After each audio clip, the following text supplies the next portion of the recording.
Olá, Maíra. Obrigada por ter vindo ao Fala Doutor. Olá. Maíra, em primeiro lugar, quando que você se doutorou? Foi em agosto. Em agosto de 2013? Agosto desse ano. Tá bom. E o foco do seu trabalho parece ter sido a exposição da intimidade. Era essa o seu interesse? Sim, foi esse meu interesse inicial. Eu queria queria estudar programas em que... Programas de TV? Programas de TV e de rádio em que as pessoas contavam as suas histórias, iam para os palcos falar sobre os seus problemas, os seus conflitos, problemas pessoais, problemas familiares, na presença de um especialista. Era fazer um testemunho para especialistas. E a princípio eu queria entender as motivações dessas pessoas para contar para todo o Brasil, mostrando sua imagem ou então a sua voz, no caso dos programas de rádio. Era isso que me motivava, ver o sentido dessa participação. Tá bom. Quais programas você trabalhou? Com que programas você trabalhou? O meu recorte foram 2 programas na televisão aberta, comercial, Casos de Família, no SBT, e o programa da Márcia, na Bandeirantes. E eu também tinha um contraponto, que é um programa de rádio da CBN, que se chama No Divã do Gicovati. E daí eu trabalhei, na verdade, com produções bem diferentes, porque trabalhar com uma produção na TV, a construção do programa, como as pessoas chegam, o grupo social que participa é muito diferente do programa de rádio, mas o Gicovati era um contraponto para eu entender, e daí um outro interesse que eu tinha, que era a divulgação de um discurso terapêutico, a vulgarização de um discurso psicológico para 2 grupos sociais diferentes. Agora, Maíra, deixa eu tentar fazer umas dúvidas que me ocorreram. Você disse, pessoas que contam suas histórias ou que falam de si, na televisão ou no rádio para especialistas. Quem que é o especialista aí? São sobretudo psicólogos, mas nesses programas também participam advogados, também tem outros especialistas, mas eu trabalhei sobretudo com psicólogos, psiquiatras. Tá bom. Então, no caso do programa do Flávio Gicovati, ele próprio é o especialista, mas no caso do programa da Márcia... o Gicovati, isso. O Gicovati, ele concentra a figura do apresentador e do psicoterapeuta. Pois é. E realmente, nos programas de televisão, tem a figura da apresentadora e daí um especialista chamado ao final ou ao longo da programação para fazer um comentário, para orientar, para... Esse é um fenômeno particular da sociedade contemporânea, Maíra? Como é que você situou isso? Quer dizer, qual é o teu interesse de socióloga nessa pesquisa? Na verdade, essa pesquisa é um desdobramento da minha pesquisa de mestrado. E no mestrado eu trabalhei... o mercado editorial chama de literatura de autoajuda e na minha dissertação eu chamei do discurso dos especialistas da subjetividade. Eu também trabalhava com a questão da mediação, com a participação de especialistas, orientando, mas daí o meu recorte era a educação, era o campo educacional. Então, eu estudei a participação de especialistas que ensinavam pais e professores, a serem pais e professores, a educar seus filhos. Falavam sobre educação. E daí, então, esse tema dessa mediação de especialistas nas diferentes esferas da vida social sempre me interessou. E no mestrado, o recorte era a educação. E daí, as produções em livros, colunas de jornal, de revista, programas de televisão, rádio. Tá bom. E daí, no doutorado, eu quis tratar... Na verdade, eu quis mudar o foco, porque no mestrado eu tratava da relação mediada. E daí, no doutorado, eu queria estudar as pessoas que consumiam esse discurso. E daí, eu fui para esses programas para conseguir chegar nas pessoas que participavam. Mas o que esses programas, ou a literatura de autoajuda na área de educação, o que a gente aprende prestando atenção nelas a respeito da sociedade? Porque eu acho que é isso que te interessa, você é socióloga. Sim. Essa literatura de autoajuda, de modo geral, ou enfim, como eu chamei, o discurso dos especialistas da subjetividade, eles dão uma resposta pontual para as inseguranças, para as dúvidas que, no caso do meu mestrado, os pais tinham em como educar. E daí, das questões mais banais e cotidianas, eu compro um celular para o meu filho, quem é que vai buscar depois da festa, eu deixo para a festa, até questões um pouco mais... eles acabam dando uma... Eles têm a legitimidade para orientar nas mais diferentes questões cotidianas. Tem legitimidade para ensinar, no final das contas, como as pessoas devem viver para ter uma vida equilibrada, para educar bem o seu filho, para ter sucesso no trabalho, E isso, na verdade, tem a ver com, falando em termos gerais, de uma mudança as tradições enfim, não orientam mais tanto a vida, enfim, cada indivíduo, cabe a cada indivíduo construir a sua própria vida, e daí esses especialistas vêm para orientar. Vem um pouco no lugar da tradição. Sim. E no caso da televisão? É o mesmo fenômeno? Na televisão, eu sabia que existiam outros elementos quando essas pessoas iam para o palco, que a procura por um especialista por meio da televisão, eu queria ver em que medida isso fazia sentido, em que medida isso era uma motivação para essas pessoas irem falar com os especialistas. E quando eu finalmente, quando eu escrevi o meu projeto, eu sabia que tinha outras coisas e não sabia muito bem o quê. Quando eu finalmente fui para as emissoras, um mundo se abriu e daí eu vi que realmente a figura do especialista era uma entre muitas outras motivações para as pessoas participarem. E que motivações são essas e o que você descobriu na televisão? Você tem um capítulo na tese inteiramente dedicado a essa sua chegada nesse mundo social, acho que você chamou assim, não é? Sim, exatamente. Bom, como a minha formação é na sociologia, eu não conhecia a produção desses programas e daí sempre as pessoas me diziam, não, mas tudo isso é armação, as pessoas vão atrás de dinheiro, por que você vai estudar isso? Essas pessoas são manipuladas e não tem muito a dizer sobre isso. E, na verdade, eu descobri... Você encontrou foi outra coisa. E eu consegui ver uma outra... Eu sabia desses aspectos, mas eu consegui ver outras coisas, me aproximando da interação que acontecia no palco e percebendo como as pessoas chegavam até o palco, como elas se tornavam... Pessoas comuns viravam convidados.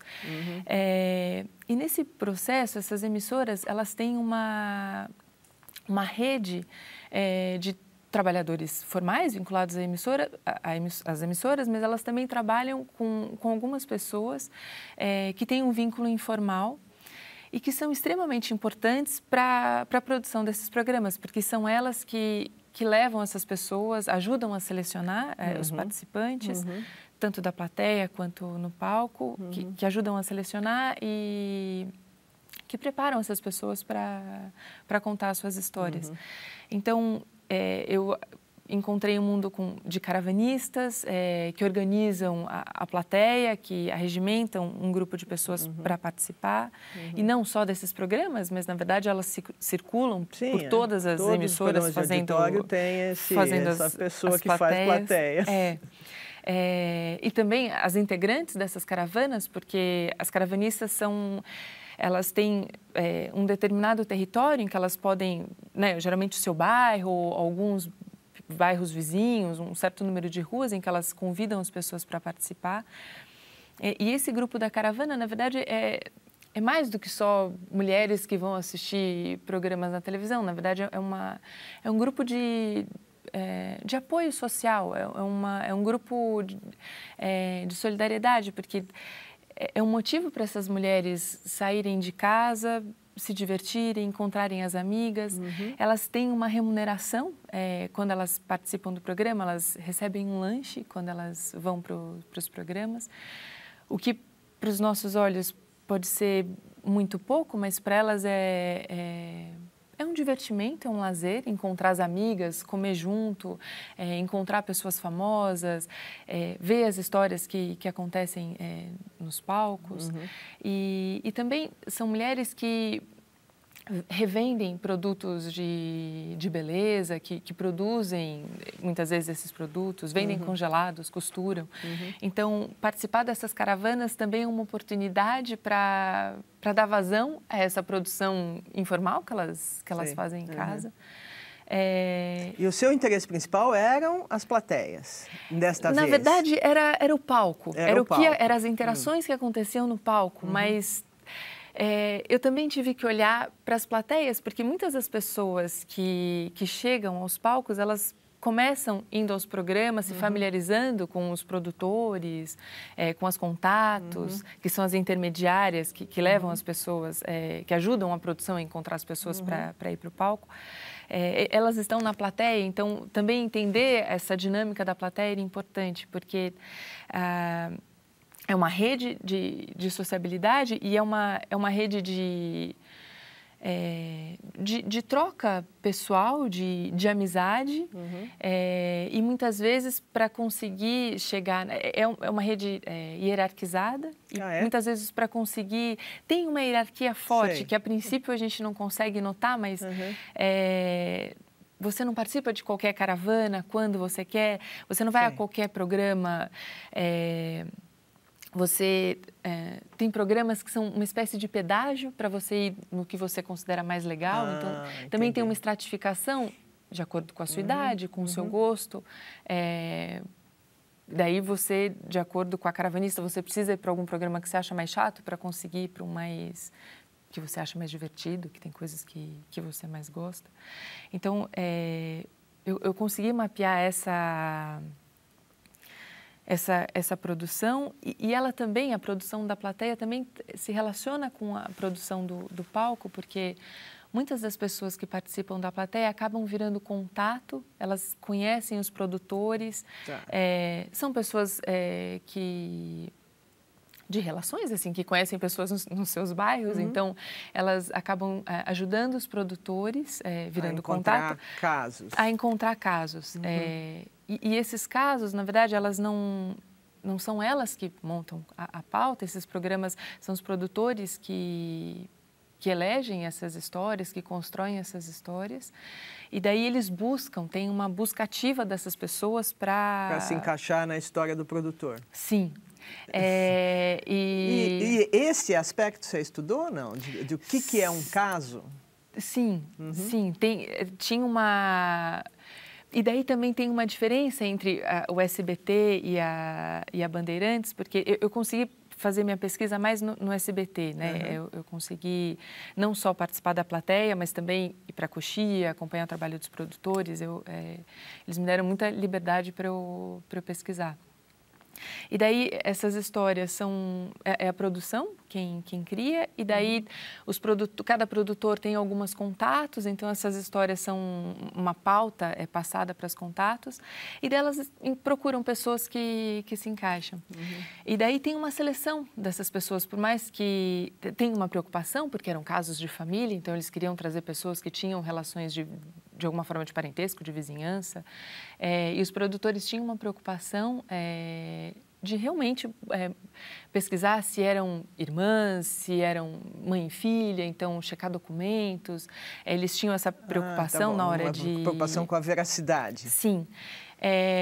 Mas daí também, ainda que tivesse essa preocupação, uma coisa é contar ou viver essa história na sua casa, na sua rua, entre os seus familiares, e a representação dessa história no palco, contar de novo como foi aquele conflito, as desavenças, enfim. Então, quando as pessoas me dizem, mas é armação, o que você estuda é armação, então qual é o sentido disso? Então, eu justamente me interessava essa reapresentação no palco, como as pessoas contavam, ainda que parentes, contavam essas histórias. E as pessoas que vão para o palco não podem ser pessoas tímidas, que ficam pensando no que vão dizer, elas são preparadas, de certa forma, ensaiam, em alguma medida, a sua própria história para contar com força, para contar alto, para ser um caso interessante, porque, afinal de contas, é um show da TV. Ainda que tenha um psicólogo no palco, a questão da intriga é importante para a emissora. E o que você encontrou? Que diferença há entre quem está na plateia e quem está no palco? Isso é importante? Sim. Ou é uma continuidade, como você começou a dizer?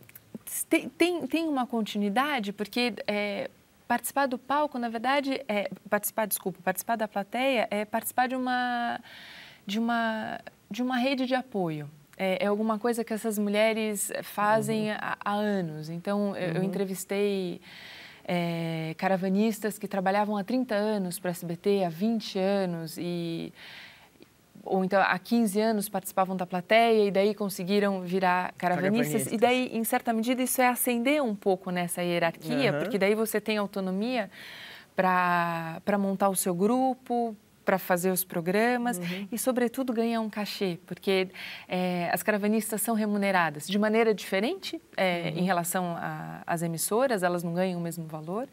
E elas diziam que a SBT é a emissora que mais bem as recebe e que a melhor as remunera. Então, elas tinham um cachê regular, de acordo com o grupo, de acordo com o perfil do programa, também não pode levar qualquer pessoa, tem um perfil que tem que ser respeitado.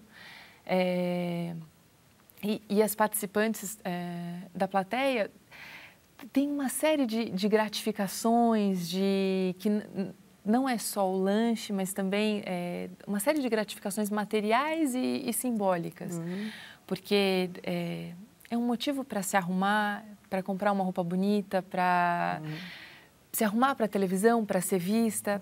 Então, participar da plateia também tem uma... Não aciona só esse grupo que faz parte da caravana, mas também os familiares assistem. Então, eu me lembro de uma entrevistada que uma vez participou de um programa e foi para a Bahia, e daí visitar a família, e daí uma vizinha... Mas o que você está fazendo aqui? Eu te vi ontem no programa, como é que pode? Ela não sabe que eu gravei esse programa há uma semana. Tem um certo glamour em participar da televisão. Mas, enfim, essas pessoas que vão para a plateia fazem parte desse grupo. E algumas dessas pessoas conseguem participar da produção, sendo caravanistas, então é um outro percurso dentro dessa hierarquia na produção. E também... se tornar contato. E daí a Contato, ela faz a mediação entre o produtor e a caravana. E a comunidade que ela pertence. E ela também é remunerada. Ela seleciona um grupo de pessoas, de acordo com a pauta, ela leva para a emissora, essas pessoas são entrevistadas, e daí quem fala melhor entra primeiro no palco, quem tem uma história... que daí tem mais intriga, que daí é considerado um bom caso, pessoa que fala mais forte, enfim. Daí aparece primeiro, ou então é chamado para uma... Não se encaixa tão bem na história, é chamado para uma outra, então se cria uma outra pauta. E finalmente... sendo um pouco mais familiar a esse mundo social da televisão, muitas vezes as pessoas acabam sabendo dessas pautas e daí conhecendo os contatos e daí acabam... eu me encaixo nessa história, eu posso participar, então passa por esse processo de seleção e vai para o palco. Mas a ida para o palco não é só...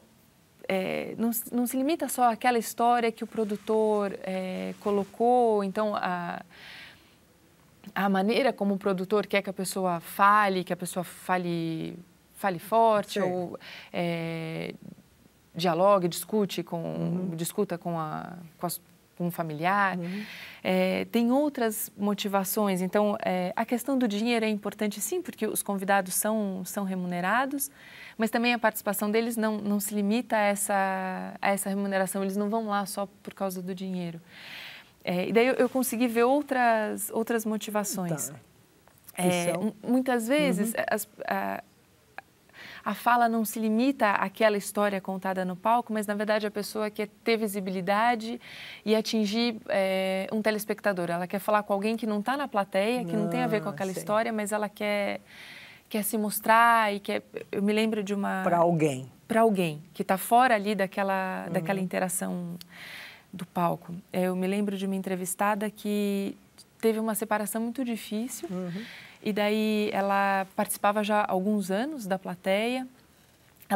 Quando eu a entrevistei, ela tinha virado contato, então ela passou a circular pelos bastidores, passou então a ter uma outra remuneração, um cachê em dinheiro. E daí ela também tinha conseguido participar de um programa, e daí a intriga, na verdade, era... ela trazia um irmão, umas amigas, e era para falar da vida que ela tinha depois da separação.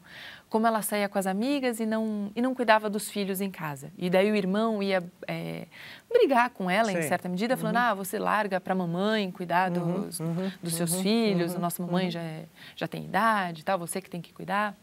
E as amigas iam defender, dizendo que ela... cuida dos filhos, sim, ela precisa se divertir com a gente. Era essa um pouco a disputa montada no palco. E ela me dizia que ela queria, sim, participar dessa história. Ela conversou com o irmão, combinou que os dois conversariam. E ainda que ele fosse... Eles combinaram que ele seria áspero, duro com ela. Ela falou, não, pode falar, porque você está precisando desse dinheiro. E... a gente se ama, a nossa vida vai continuar a mesma depois da participação. Mas, na verdade, ela queria se mostrar para o ex-marido. Como a separação foi muito difícil, ele dizia que ela não ia ter uma vida feliz, que ela ia ficar feia depois da separação. E ela, no palco, queria se mostrar bonita, que saía com as amigas, ela tinha uma vida depois da separação. Daí, na verdade, era uma mensagem para esse marido, que ela me dizia na entrevista, eu não sei, na verdade, se ele me viu ou não, mas eu me mostrei. Talvez ele tenha me visto e tenha me visto e viu que eu estava bem. Muitas vezes, essa mensagem não é para uma pessoa em particular, mas é uma mensagem coletiva. Então, uma professora que vai falar sobre violência escolar, por exemplo. Isso foi uma das minhas entrevistadas. Ou então, um outro tipo de motivação é quando a pessoa vai contar a sua história, porque, na verdade, ela quer a legitimidade, ela quer a palavra de apoio do psicólogo. Ela quer que o psicólogo então diga... ela está atrás do especialista. Sim, isso é uma das motivações. A pessoa vai falar e quer que o especialista fale, não, você tem razão, você está certa. E daí isso é um trunfo para ela quando ela volta para casa para falar, não, vocês discordam da minha postura, mas o especialista... A autoridade aqui disse... E daí até a apresentadora entra um pouco cumpre um pouco esse papel de legitimar um certo comportamento, uma certa postura. E daí eu me lembro também de uma entrevistada, a questão também era a separação, e ela também saía com as amigas depois da separação, e ela era recriminada pela família, pela comunidade por causa disso. E daí ela teve o aval da plateia, que também cumpre um pouco esse papel de legitimar um comportamento, ou então de ir contra esse comportamento. Daí ela teve o aval do especialista, da apresentadora e da plateia. Então, isso, em alguma medida, dava um suporte para ela interagir de outra maneira com a sua família, enfim. Maíra, é diferente...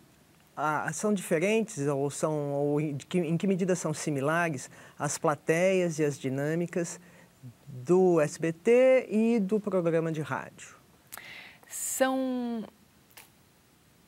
são diferentes porque são a produção é distinta, não existe uma busca ativa das pessoas que vão para o rádio, porque no rádio eu não trabalhei com as ligações para a CBN, eu trabalhei com as interações, com a gravação do programa no Teatro Eva Herz, na Livraria Cultura. Que é na Avenida Paulista, que já é uma mudança... Sim, então a produção é diferente porque as pessoas... Era divulgado na emissora quando a gravação acontecia, e quando eu fazia pesquisa era uma vez por mês, agora a produção é semanal do programa. O programa só acontece ali, ele não grava mais no estúdio e atende as emissões, os chamados por telefone. O grupo social que vai é muito mais escolarizado, tem uma inserção muito diferente no mercado de trabalho. Essas pessoas moram em bairros centrais da cidade. Isso eu consegui perceber na minha entrevistando e também fazendo pequenos questionários, com esses dois grupos sociais. Mas esse papel do especialista, por exemplo, é similar? Nessa medida em que traz uma autorização e que orienta, nessa medida é semelhante. Ainda que seja muito...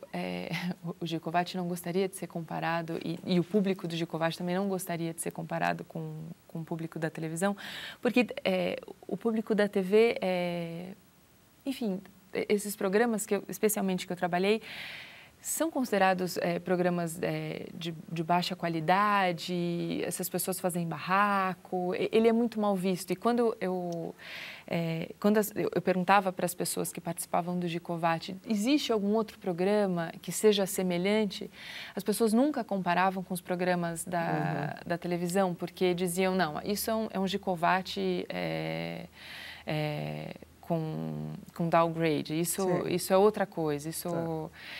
Mas na minha pesquisa, eu acho que foi possível, apesar de toda a diferença na produção, no grupo social que essas pessoas pertencem, a autoridade da fala do especialista, ela é semelhante. Mas uma coisa que é importante eu colocar esses programas têm versões na França, e daí eu pude estudar alguns programas franceses dos anos 80, dos anos 90, em que traziam especialistas, em que as pessoas falavam também de si no palco. Programas nos Estados Unidos também tem uma série deles, mas então, esses programas, eles... tanto o Gicovati quanto esses programas de televisão, em alguma medida, eles trazem uma divulgação de uma cultura psi, uma divulgação do discurso psicológico, do discurso terapêutico. Mas quando ele ganha esses formatos brasileiros, e especialmente esses dois que eu estou trabalhando, tem uma diferença. Porque essas pessoas, elas não conseguem, ainda que o programa... tem a proposta de proporcionar o diálogo, do psicólogo fazer a mediação entre conflitos. Os conflitos que são selecionados são muito mais conflitos sociais do que conflitos psicológicos, porque é uma população que mora muito mal, que mora em área... uma população de baixa renda, que mora em áreas periféricas. Então, muitas vezes, os conflitos que elas traziam era... Bom, eu moro num prédio da Coab e minha vizinha faz barulho, então... chama as duas vizinhas para o palco e daí, com a mediação, ainda que seja um discurso terapêutico que ensine as pessoas a colocar os seus sentimentos, a falar sobre os seus conflitos, a ter empatia pelo outro, a ouvir o outro, não se trata de um conflito que seja resolvido com a mediação de um psicólogo. Não, se trata de um problema urbano, enfim, urbanístico, e não... entre outras coisas. Então, essas pessoas acabam ocupando um papel um pouco pejorativo. Enfim, elas são mostradas como pessoas que não conseguem conversar, que gritam, que se desentendem. Então, ainda que seja um formato que, em alguma medida, tenta divulgar esse discurso psi, esse discurso psi para esse público, acaba tendo essa versão pejorativa, que isso não acontece com o público do Gicovati. Então, Maíra, infelizmente, nosso tempo acabou. Uma pena. Muito obrigada pela entrevista e sucesso na sua carreira de pesquisadora. Obrigada.